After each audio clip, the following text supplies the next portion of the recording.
Veja, primeiro, vou pegar aqui 3 aspectos levantados, especialmente pelo Walter, aqui no último ponto. Só para compreender o papel, por que é importante Vossa Excelência trazer esse debate para cá? O papel do Congresso Nacional nesse ponto. Nós não podemos reclamar aqui de falta de posição de governo. Tem posição do Congresso em relação à chamada reforma fiscal. Mesmo que picotada ou integral, nós temos aqui para escolher. Queremos uma coisa completa, está lá na Câmara a discussão. Eu vou pegar aqui o grande, a grande âncora dessa reforma, que é o imposto de valor agregado, que é a primeira vez, na minha visão, eu acompanhei ainda, vem desde o governo do presidente Lula, foi a primeira vez que se apresentou uma proposta de reforma, não do ponto de vista de quem precisa de receita, mas uma reforma do ponto de vista dos interesses do empreendedor. Nós tivemos a aprovação no Senado, fui para a Câmara. Se a Câmara aprovar da forma como está, entra em vigor no próximo ano. Ela dá conta de problemas como você citou. Qual é o problema do meu vizinho lá, da Gradene, tá certo? Que afeta o Rio Grande do Sul. É o que você conclamou como alternativa, é o da guerra fiscal. E guerra é assim, eu começo usando peixeira, daqui a pouco eu vou para espingarda, daqui a pouco vamos para metralhadora e daí para bomba atômica daqui para ali, porque guerra vai só enfurecendo e cada um aumentando a potência das suas armas. O problema é sério, o problema da guerra fiscal. Eu acho que é importante esse seu depoimento, aliás, queria fazer um apelo aqui à Comissão de Direitos Humanos para que pudesse estar aqui grafado depois para a gente usá-lo lá na Comissão de Direitos Humanos, porque a gente fala muito genericamente e eu gosto mais da coisa prática. Ou seja, você tem uma desigualdade estrutural, e isso foi construído ao longo do tempo. Você teve uma concentração de investimentos em alguns estados, em rodovias, portos, aeroportos, energia, etc., que levou a uma concentração humana, O que é São Paulo hoje? É a falta de... É uma concentração de investimento muito pesada ao longo de 50 anos, que levou a uma superpopulação do Brasil inteiro, inclusive do Sul, do Nordeste, do Norte, do Centro-Oeste, para lá, por falta de alternativa onde estavam. Pois bem, qual a arma utilizada? Comprar emprego com impostos. Comprar emprego, além de impostos, como é o que faz o Ceará, com parte das suas receitas, como faz Espírito Santo, para não dizer que é só dentro do Nordeste. Comprar emprego, como fazemos para a Amazônia e Manaus, para dar um outro exemplo aqui, com a Zona Franca. Ou seja, então, se a gente não tem uma lógica na política nacional, isso vai perdurar, e causando estragos que tem um problema. Como os estragos são localizados numa cidade, qual foi a cidade que você citou aí do Rio Grande do Sul? É uma cidade como Farroupilha, né? Farroupilha é importantíssima para o Brasil, mas no momento em que acontece um estrago em Farroupilha, nessa ou naquela cidade, isso não tem um impacto quando é ao mesmo tempo em todo o Brasil. Ora, foi com São Paulo, as regiões que dá disputa do calçado, para dar um outro exemplo. Enfim, o que eu quero dizer é que a reforma que tinha do imposto de valor agregado, que primeiro conserta uma coisa que é a razão de governo para a disputa, nesse caso os empresários e os trabalhadores são só vítimas, que é a questão da receita. Então, se implanta o ICMS no destino, como pactuamos agora, acabamos de pactuar aqui a Resolução 72, na outra guerra, que é a guerra dos portos. É fácil? Não, mas pactuamos. Eu acho que a guerra dos portos, a solução dada aqui pelo Congresso Nacional, abre o caminho para a gente pactuar as várias outras formas. Porque no momento em que o meu estado, o Piauí, não tem outra alternativa, ele vai comprar emprego. Ele vai comprar o passe de empresa como se compra passe de jogador de futebol. Eu pago o preço mais elevado porque eu quero aqui dar respostas. Então, cito esse exemplo para colocar um primeiro ponto. um primeiro ponto. O segundo, a gente tem que estar atento, é o câmbio. Hoje os jornais estão dando que aumentamos nossa competitividade, em média, mais de 5%. Por quê? Porque o câmbio voltou a um patamar mais fora da especulação. Qual é a tese que eu venho defendendo?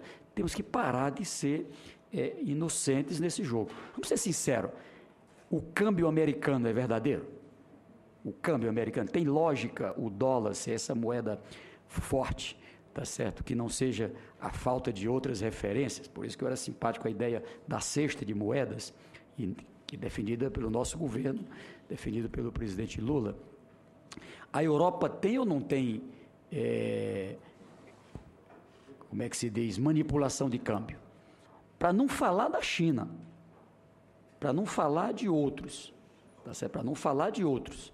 Então, e nós vamos ficar aqui, livre mercado, ou seja, é o especulador que diz qual é o valor do câmbio. Não dá para brincar com isso. Então, eu sou defensor, dentro do meu partido, dentro do governo, dentro do Congresso Nacional, e aí não tem nada a ver com governo e oposição, que o Brasil tem que trabalhar as condições para um câmbio adequado à nossa economia e aos nossos interesses. Porque, de novo, quem está engolindo, tem a disputa interna que tem a ver com a guerra fiscal? Sim, é verdadeiro. Mas tem a disputa externa também. Eu diria que se de 0 a 100 a disputa interna está causando 30 de problemas, os outros 70 é da disputa externa. Não pode esquecer isso. Não podemos esquecer isso. De modo que, na minha visão, todo mundo sabe que se tivermos um câmbio aí em torno de 2,10 pelo menos, a nossa competitividade volta ao normal. Não é verdadeiro que a gente não aumentou a competitividade. Nós aumentamos. Claro que tem que tratar da carga tributária, que é problema.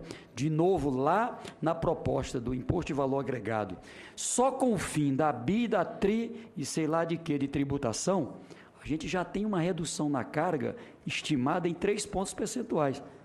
Isso não é importante? Na Comissão de Assuntos Econômicos, só para lhe dar uma ideia do tamanho do problema. O Brasil, o governo federal, pegar aqui, governo federal, toda a receita do governo federal, 700 bilhões de reais. Toda a receita. 140 bilhões este ano, de benefício fiscal. Este ano, de benefício fiscal. Que causa problema, inclusive, na relação de empresas com empresas. Porque a coisa não é dada para todo mundo, ela é dada para este setor, para aquele, e alguns são concorrentes internamente. Bem, a outra, que é mais grave ainda, dos estados, a receita com ICMS, meu caro pai, nacional, total, 320 bilhões, é o que arrecada, 600 bilhões de reais, 320 bilhões de reais de concessão de benefício fiscal. Então, uma coisa errada. Ó. Basta que a gente tenha uma política onde as formas de incentivos são outras e não o incentivo fiscal, e a gente já tem uma queda na carga tributária considerável. Só isso. Qual é a transição que nós pactuamos? Pelo menos 8 anos, 10 anos. Chegamos eu era governador na época, nós chegamos a pactuar 11 anos. O que está aí tem uma transição de 11 anos. A partir de agora, vai ter que ser fundo, vai ter que ser diferença nos encargos de empréstimos, enfim, nós teríamos outros atrativos, outras formas de trabalhar. Por último, eu quero ainda voltar para a Argentina. O presidente do Banco Central esteve aqui a semana passada, nós tínhamos tido um debate aqui sobre o efeito que as medidas que a Argentina toma desigual dentro do Brasil. Ele atinge o Brasil? Atinge lá o meu Nordeste? Atinge São Paulo? Atinge. Mas como ele entra de um jeito desigual, ele atinge de modo insustentável o Rio Grande do Sul. De modo insustentável o Rio Grande do Sul.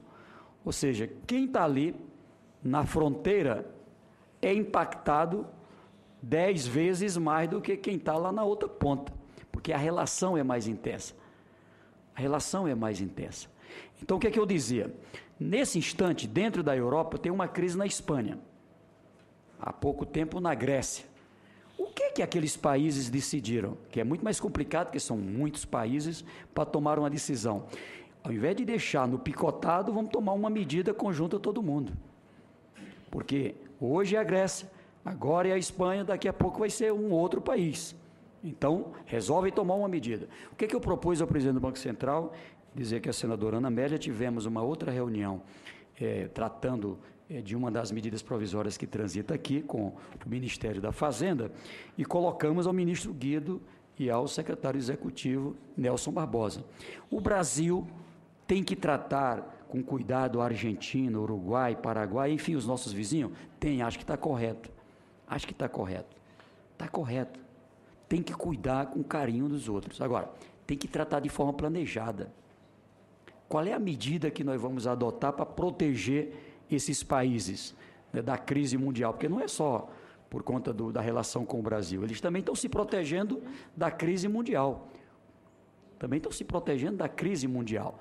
Então, ou a gente toma uma decisão, uma medida para proteger esses países desse momento que eles estão vivendo de forma planejada, ou a gente vai ter efeitos colaterais como esse, né, do Rio Grande do Sul. E foi bem recebida a proposta, tanto pelo Turbini como pelo ministro da Fazenda. Então, eu quero aqui apenas dar esse depoimento e dizer que louvo, mais uma vez, essa iniciativa, porque é um problema grave. O problema não é do Rio Grande do Sul, o problema é do Brasil. O problema é do Brasil dentro de um contexto internacional, por isso que é mais delicado. Agora, tem como atuar, fazer e dar efeito. E acho que o esforço feito pelo Ministério do Desenvolvimento, pelo Ministério da Fazenda e um conjunto de medidas já adotadas apontam que também não estamos parados. Nós estamos buscando alternativa, nós estamos buscando o caminho, mas acho que esse é emergencial. É emergencial. Ou seja, nós temos que transformar o problema, a forma como está sendo afetada um Estado brasileiro como o Rio Grande do Sul, de modo especialíssimo agora como um problema brasileiro. Porque da mesma forma que começa na Espanha e depois se espalha para toda a Europa, começa no Rio Grande do Sul e se espalha para todo o Brasil. É assim que funciona, né? Isso é que nem água descendo ladeira abaixo, não respeita ninguém no meio do caminho. Presidente, era isso. Muito obrigado pela